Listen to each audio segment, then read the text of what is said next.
वास्तु को ना मानने वाले इस ब्रह्मांड में बहुत से ऐसे हैं जो बोलते हैं कि वास्तु शास्त्र का उनके जीवन में कोई प्रभाव नहीं है।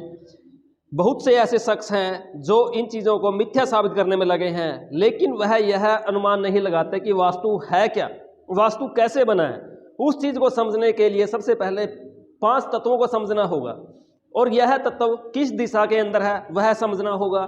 इन तत्वों का हमारे जीवन में महत्व तो हर कोई जानता है, क्योंकि हर शरीर 5 तत्वों से बना है। कोई भी ऐसी वस्तु नहीं है पूरे ब्रह्मांड में जिसके अंदर यह तत्व ना हो। तो इस चीज़ को समझने के लिए सबसे पहले हमने जो 5 तत्व है उनकी डायरेक्शन देखनी होगी, किस एरिया में कौन सा तत्व आता है। और उसको समझने के लिए सबसे पहले दिशाएं, जैसे वास्तु का जो कंसेप्ट है। अब जो वास्तु को नहीं मानते, एक बार यह वीडियो देख लो, आपको क्लियर हो जाएगा कि यह तत्व और वास्तु दोनों कंबाइंड हैं। हमारे जीवन में इसका क्या महत्व है। यहाँ पर जैसे ईस्ट, वेस्ट, नॉर्थ, साउथ 4 दिशाएं हो गई, और चारों दिशाएं जहाँ पर आपस में मिलती है, मतलब जहाँ पर 2 दिशाएं मिलती हैं वहाँ पर एक तत्व का निर्माण होता है। यहाँ पर ईस्ट और नॉर्थ मिलती है तो यहाँ पर जल तत्व का निर्माण होता है। जहाँ पर उत्तर और पश्चिम की दिशाएं मिलती है वहाँ पर वायु तत्व का निर्माण होता है। जहाँ पर पूर्व और दक्षिण की दिशाएं मिलती हैं वहाँ पर अग्नि तत्व का निर्माण होता है। ठीक इसी प्रकार जहाँ पश्चिम और दक्षिण दिशाएं मिलती हैं वहाँ पर पृथ्वी तत्व का निर्माण होता है। जो चारों तत्व हैं, चारों तत्व आकाश के अंदर है, तो यहाँ पर 5 तत्व कंबाइंड है, अर्थात आकाश तत्व हर तत्व के साथ कनेक्ट है। आकाश अग्नि के साथ भी है, पानी के साथ भी, वायु और पृथ्वी, या ये कह सकते हैं कि सभी चीज़ें आकाश तत्व के अंदर हैं। और यह जो तत्व है, यह आपके जो घर है, घर के अंदर भी इसी प्रकार होते हैं। और इन तत्वों के हिसाब से ही हम आपको, या जो चीज़ें हमने सीखी हैं, हमने अपनी तरफ से कुछ नहीं बनाया, जितना हमने सीखा है, प्रैक्टिकली जो अनुभव लिया है वो ही यहाँ पर बता रहे हैं। अर्थात जल तत्व कहाँ पर आता है, नॉर्थ और ईस्ट वाले जोन में।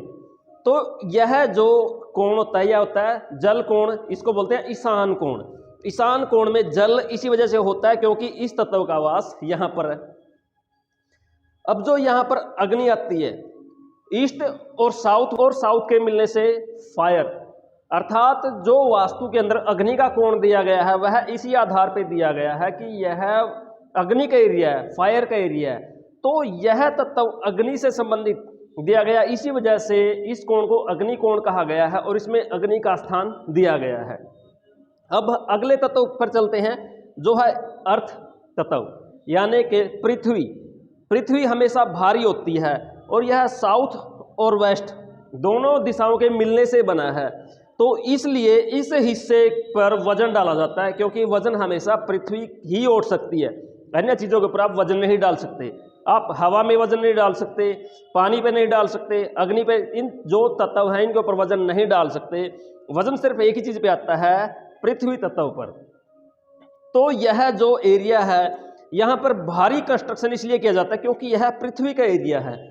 अब इससे आगे जो नॉर्थ और वेस्ट वाले कोने में जो यहाँ पर एयर का जोन आता है, हवा का मतलब है आना और जाना, इसीलिए इसे वायु तत्व कहा जाता है। और वायु तत्व में ही गेस्ट रूम जो मोस्टली निर्माण होते हैं वो इसी वजह से, अभी गेस्ट आए और चले गए। तो जितना भी कंसेप्ट है वो सभी तत्वों की बेस पे बनाया गया है।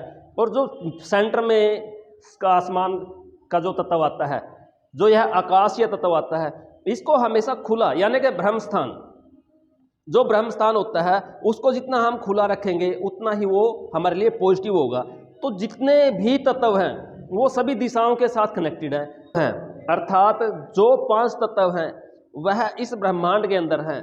और उन तत्वों का वास्तु के अंदर किस प्रकार यूज होता है, एक बाउंड्री के अंदर वो 5 तत्व किस प्रकार आते हैं, और उन्हीं के आधार पर नक्शे बनाए जाते हैं, उन्हीं के आधार पर घर में चीज़ें बनाई जाती हैं। जल कहाँ पे रखना है, अग्नि का सिस्टम कहाँ पे करना है, वेट कहाँ पे डालना है, वो सभी चीज़ें उसी हिसाब से मेंटेन की जाती है। और यह वास्तु है, जो इसको पाखंड मानते हैं, जो इसको वहम मानते हैं, जब वो इसके दायरे में आ जाते हैं, उनके घर में कोई भी चीज़ अर्थात वो आगे पीछे हो जाती है और उनका जीवन अस्त व्यस्त होता है, तब उनको पता लगता है कि वास्तु है क्या। तो वास्तु को समझने के लिए पंच तत्वों को समझना बहुत ज़रूरी है। अब अगले वीडियो में आपको फिर बताएंगे कि कौन से तत्व के अंदर आप क्या क्या निर्माण कर सकते हो। नमस्कार।